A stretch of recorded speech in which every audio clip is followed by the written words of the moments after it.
Hi guys, and we're on chapter 7. Now, if you guys remember, chapter 6 was a little different.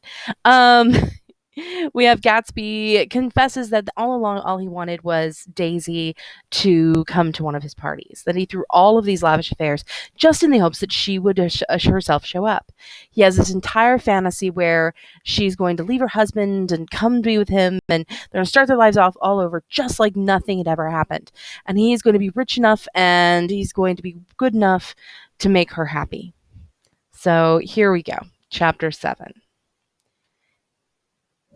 It was when curiosity about Gatsby was at its highest that the lights of the house failed to go on one Saturday night. And as obscurely as it had begun, his career as triaclior was over. Now, this particular character comes from a Greek background. This character was in a play. It was Greek. I think it's like 1 AD. It's like really old. And he was a slave who turned around and made a ton of money in immoral ways. He used it to buy his freedom, and then went on to become richer and richer, but he's kind of despised because how he gets his money is really illegal. So what the author's doing here is he's kind of like segregating our populations. If you have a classical education and you know all about Greek drama, then you know exactly what's going to happen to Gatsby. If you don't, then you have no idea and you just take it as another piece of antiquated verbiage. Let us continue. Only gradually did I become aware of the automobiles which turned expectantly into his drive, swayed for just a minute, and then drove sulkily away. Wondering if he were sick, I went over to find out. An unfamiliar butler with a villainous face squinted at me suspiciously from the door. "Is Mr. Gatsby sick?" "Nope." After a pause, he added, "Sir," in a dilatory, grudging way. I hadn't seen him around. I was rather worried. "Tell him Mr. Caraway came over." "Who?" he demanded rudely. "Caraway." "Caraway. All right, I'll tell him." Abruptly, he slammed the door. My Finn informed me that Gatsby had dismissed every servant in his house. Finn, he's talking about his housekeeper. My Finn informed me that Gatsby had dismissed every servant in his house a week ago and replaced them with half a dozen others, who never went to West Egg Village to be bribed by the tradesmen, but ordered moderate supplies over the telephone. The grocery boy reported that the kitchen looked like a pigsty, and the general opinion in the village was that the new people weren't servants at all. Next day, Gatsby called me on the phone. "Going away?" I inquired. "No, old sport. I hear you fired all your servants." "I wanted somebody who wouldn't gossip. Daisy comes over quite often in the afternoons." Booty call. So the whole caravansary had fallen in like a card house at the disapproval in her eyes. There's some people Wolfsheim wanted to do something for. They're all brothers and sisters. They used to run a small hotel. I see. He was calling up on Daisy's request. Would I come to lunch at the house tomorrow? Miss Baker would be there.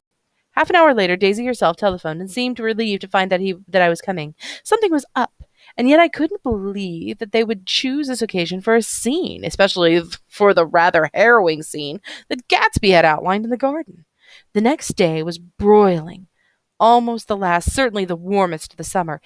As my train emerged from the tunnel into the sunlight, only hot whistles of the National Biscuit Company broke the simmering hush at noon. The straw seats of the car hovered at the edge of combustion. The woman next to me perspired delicately for a while into her white shirtwaist, then, as her newspaper dampened under her fingers, collapsed despairingly into a deep heat. With a desolate cry, her pocketbook slapped on the floor. "Oh my!" she gasped. I picked it up with a wary band and handed it back to her, holding it at arm's length by the extreme tip of the corners, to indicate that I had no designs upon it. But everybody nearby, including the woman, suspected me of the same. "Hot," said the conductor to the familiar faces. Some weather. Hot, hot, hot. Is it hot enough for you? Is it hot? Is it?" My commutation ticket, that means his commuter's ticket, came back to me with a dark stain from his hand. That anyone should care in this heat whose flushed lips he kissed, whose head came damp to the pocket over his heart. Though the hall of the Buchanan's house blew a faint wind, carrying the sound of the telephone bell out to Gatsby and me as we waited at the door. "The master's body," roared the butler into the mouthpiece. I'm sorry, madam, but we can't furnish it. It's far too hot to touch this noon." What he really said was, "Yes, yes, I see." He set down the receiver and came towards us, listening slightly, to take our stiff straw hats. "Madam expects you in the salon," he cried, needlessly indicating the direction. In this heat, every extra gesture was an effort to the common store of life. The room, shadowed well with awnings, was dark and cool. Daisy and Jordan lay upon an enormous couch, like silver idols weighing down their own white dresses against the singing breeze of fans. "We can't move," they said together. Jordan's fingers, powdered white over her tan, rested for a moment in mine. "And Mr. Thomas Buchanan, the athlete?" I inquired. Simultaneously, I heard a voice, gruff, muffled, husky, on the hall telephone. I wonder who's calling. Gatsby stood in the center of the crimson carpet and gazed around with fascinated eyes. Daisy watched him and laughed. Her sweet, excited laugh. A tiny gust of powder rose from her bosom into the air. "The rumor is," whispered Jordan, that's Tom's girl on the telephone." We were silent. The voice in the hall rose high in annoyance. "Very well, then. I won't sell you the car at all. I'm under no obligation to you at all. And as for your bothering me about it at lunchtime, I won't stand that at all." Holding down the receiver, said Daisy cynically. "No, he's not," I assured her. "It's a bona fide deal. I happen to know about it." Tom flung open the door, blocked out his space for a moment with his thick body, and hurried into the room. "Mr. Gatsby!" He pulled out his flat hand with a well-concealed dislike. "I'm glad to see you, sir, Nick." "Make us a cold drink," cried Daisy. As he left the room again, she got up and went over to Gatsby, pulled his face down, kissing him on the mouth. "You know I love you," she murmured. "You've forgotten there's a lady present," said Jordan. Daisy looked around doubtfully. "You kiss Nick, too." "That what a low, vulgar girl." "I don't care," cried Daisy, and began to clog on the brick fireplace. Then she remembered the heat and sat down guiltily on the couch, just as a freshly laundered nurse leading a little girl came into the room. "Blessed precious," she crooned, holding out her arms. "Come to your own mother that loves you." The child, relinquished by the nurse, rushed across the room and rooted shyly into the mother's dress. "The blessed precious! Did mother get powder on your old yellowy hair? Stand up now and say howdy-do." Gatsby and I turned and leaned down and looked at the small, reluctant hand. Afterward, he kept looking at the child with surprise. I don't think he had ever really believed in its existence before. "I got dressed before luncheon," said the child, turning eagerly to Daisy. "That's because your mother wanted to show you off." Her face went into a single wrinkle of a small white neck. "You dream, you absolute little dream." "Yes," admitted the child calmly. "Aunt Jordan's got on the white dress, too." "How do you like mother's friends?" Daisy turned her around so that she faced Gatsby. "Do you think they're pretty? Where's Daddy?"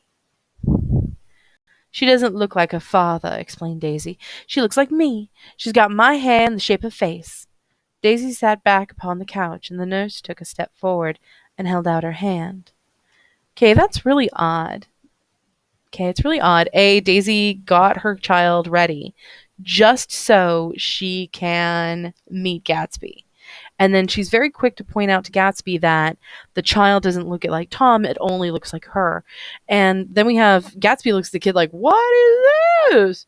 And you might try to understand the following. The big hitch in this entire plan of Gatsby's is Daisy has a kid. So you can't pretend that nothing has changed and you can't go back in time and relive everything when you have such a physical living reminder of that past history. And so he's like, "Oh my god, it's like real. The kid really exists." Oh, oh, I don't like this. And then she's trying to kind of like tell him, it doesn't have to be Tom's.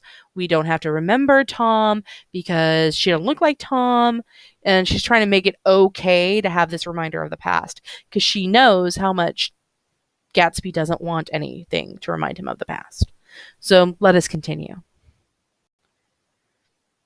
The nurse took a step forward and held out her hand. Come, Pammy. Goodbye, sweetheart. And with a reluctant backwards glance, the well-disciplined child held on to her nurse's hand and was pulled out the door. Just as Tom came back, preceding 4 gin rickeys that clinked full of ice, Gatsby took up his drink. They certainly look cool, he said, with a visible tension. We drank in long, greedy swallows. I read somewhere that the sun's getting hotter every year, said Tom genially. It seems that pretty soon the Earth's going to fall into the sun. Oh, wait a minute. It's just the opposite. The sun's getting colder every year? Come outside, he suggested to Gatsby. I'd like you to have a look at the place. I went with them out on the veranda. On the green stagnant in the heat. One small sail crawled slowly toward the fresher sea. Gatsby's eyes followed it momentarily. He raised his hand and pointed across the bay. I'm right across from you. So you are. Our eyes lifted over the rose beds and the hot lawn and the weedy refuse of the dog's days along shore. Slowly, the white wings of the boat moved along the blue cool limit of the sky, and ahead lay the scalloped ocean and the abounding blessed isles. There's a sport for you, said Tom, nodding. I'd like to be out there with him for about an hour. We had luncheon in the dining room, darkened too against the heat, and drank down nervous gaiety with the cold ale. What'll we do with ourselves this afternoon? Cried Daisy, and for the day after that, and the next 30 years? Don't be morbid, said Jordan. Life starts all over again when it gets crisp in the fall. But it's so hot, insisted Daisy, on the verge of tears, and everything is so confused. Let's all go to town. Her voice struggled on through the heat, beating against it, mounding its senselessness into forms. I've heard of making a garage out of a stable, Tom was saying to Gatsby, but I'm the first man who ever made a stable out of a garage. Who wants to go to town? Demanded Daisy incessantly. Gatsby's eyes floated towards her. Ah, she cried, you look so cool. Their eyes met, and they stayed together. They stared together at each other, alone in space. With an effort, she glanced down at the table. You always look so cool, she repeated. She had told him that she loved him, and Tom Buchanan saw. He was astounded. His mouth opened a little, and he looked at Gatsby and then back at Daisy, as if he had just recognized her for someone he knew long ago. You resemble an advertisement of a man, she went on innocently. You know the advertisement of the man? All right, broke in Tom quickly. I'm perfectly willing to go to town. Come on. We're all going to town. He got up, his eyes still flashing between Gatsby and his wife. No one moved. Come on! His temper cracked a little. What's the matter, anyhow? If we're going to town, let's start. His hand trembling with his effort at self-control, bore to his lips the last of his glass of ale. Daisy's voice got us to our feet and out onto the blazing gravel drive. Are we just going to go? She objected. Like this? Aren't we going to let anyone smoke a cigarette first? Everybody smoked all through lunch. Oh, let's have fun, she begged him. It's too hot to fuss. He didn't answer. Have it your own way, she said. Come on, Jordan. They went upstairs to get ready, while the 3 men stood there, shuffling the hot pebbles with their feet. A silver curve of the moon hovered already in the western sky. Gatsby started to speak, changed his mind, but not before Tom wheeled and faced him expectantly. Have you got your stables here? Asked Gatsby with an effort. About a quarter of a mile down the road. Oh, a pause. I don't see the idea of going to town, broke out Tom savagely. Women get these notions in their head. Shall we take anything to drink? Called Daisy from an upstairs window. I'll get some whiskey, answered Tom, and he went inside. Gatsby turned to me rigidly. I can't say anything in this house, old sport. She's got an indiscreet voice, I remarked. It's full of. I hesitated. Her voice is full of money, he said suddenly. That was it. I never understood before. It was full of money. It was an inexhaustible charm that rose and fell in it. The jingle of it, the symbols song of it. High and white palace, the king's daughter, the golden girl. Tom came out of the house wrapping a quart bottle in a towel, followed by Daisy and Jordan wearing small, tight hats of metallic cloth and carrying light capes over their arms. Shall we all go in my car? Suggested Gatsby. He felt the hot green leather of the seat. I ought to have left it in the shade. Is it a standard shift? Demanded Tom. Yes. Will you take my coupe and I'll let me drive your car to the town? The suggestion was distasteful to Gatsby. I don't think there's much gas, he objected. Plenty of gas, said Tom boisterously. He looked at the gauge. And if it turns out if it turns out I can stop at a drugstore. You can buy anything at drugstores nowadays. Now we got to remember that's how Daisy says that Gatsby makes his money is at buying buying up drugstores, and that's how he generates his funds. However, we get the idea that there's some more than just going down and buying the aspirin at the drugstore kind of drugstores. A pause followed this apparently pointless remark. Daisy looked at Tom, frowning, with an undefinable expression, and once defiantly unfamiliar and vaguely unrecognizable, as if I had only heard it described in words, passed over Gatsby's face. Come on, Daisy, said Tom, pressing her with his hand towards Gatsby's car. I'll take you in this circus wagon. He opened the door, but she moved out from the circle of his arm. You take Nick and Jordan. We'll follow you in the coupe. She walked close to Gatsby, touching his coat with her hand. Jordan and Tom and I got into the front seat of Gatsby's car. Tom pushed the unfamiliar gears tentatively, and we shot off in an oppressive heat, leaving them out of sight and mind. Did you see that? Demanded Tom. See what? He looked at me keenly, realizing that Jordan and I must have known all along. You think I'm pretty dumb, don't you? He suggested. Perhaps I am, but I have almost a second sight. Sometimes it tells me what to do.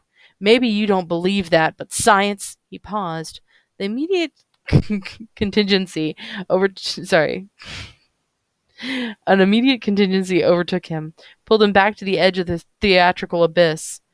I've made a small investigation of this fellow, he continued. I could have gone deeper if I had known. You mean you've been to a medium? Inquired Jordan humorously. What? Confused, he stared at us as we laughed. A medium? About Gatsby? About Gatsby? No, I haven't. I said I've been making a small investigation into his past. And you found he was an Oxford man, said Jordan hopefully. An Oxford man? He was incredulous. Like hell he is. He wears a pink suit. Nevertheless, he's an Oxford man. Oxford, New Mexico, retorted Tom contemptuously, or something like that. Listen, Tom, if you're such a snob, why did you invite him to lunch? Demanded Jordan crossly. Daisy invited him. She knew him before we were married, God knows where. We're going to stop right there, and we're going to go take a look at our questions. Yes, we love our questions. Number one, why does Nick go to check on Gatsby? All of a sudden these people show up for a party and there is no party. And he's like, okay, maybe he's sick. What change does Gatsby make to his house and why? He fires all of the servants because he doesn't want anybody, and I mean anybody, talking about Daisy being there. He knows that it would upset Daisy, so he gets rid of all of them. What is the weather like? The weather's hot. When Nick and Gatsby go to, sorry, it's really mean. It's really warm. It's getting towards what's called the dog days of summer, or the end. That's the beginning of August. It's when everything is just way too hot. You have to remember there's no air conditioning. So people just in the city sweltered. When Nick and Gatsby go to Daisy and Tom's house, what is Tom doing? Of course, he's on the phone with who either Myrtle or Myrtle's husband, and is like telling them leave him alone. And of course, then Daisy says, "Oh, he's just, he's holding down the receiver. He's actually not talking to anybody. And he's lying." How does Daisy act with her child? Her kid is more of an ornament or a doll. She's like very much like, isn't she pretty? Isn't she wonderful? And she's trying to get Gatsby to approve of the child. What effect does Daisy's child have on Gatsby? He does not know what to think about this because, again, it kind of stops that entire fantasy he's got where he's going to go off with her and it's going to be all new and all fresh and they don't have to worry about anything. And he's like, oh man, okay, we have like a living, breathing proof that she got married, and we have a living, breathing proof that we, didn't have that perfect romance. And what am I going to do now? Sorry, Lily sneezed. Okay. What does Tom admire about his property? I am not going to answer that one. You're going to have to actually go back and take a look. But he's doing this big thing like, look at my big giant house. Isn't it wonderful? What does Gatsby note about Daisy's voice? What is the significance of the statement? He says that her voice is full of money. And what he's saying is that she comes from this place where she is the golden girl. She is the princess. There's nothing wrong. You have to be perfectly polite. You have to kind of maintain this. Everything's okay. Nothing is bad kind of demeanor. And so she sounds like a snob. She sounds like somebody who is used to having the finest things. She sounds like somebody who doesn't want to deal with the unpleasantries of life. And so he's like, oh, like this is something bred into her. And it makes him think for a second, well, maybe I can't pull this off.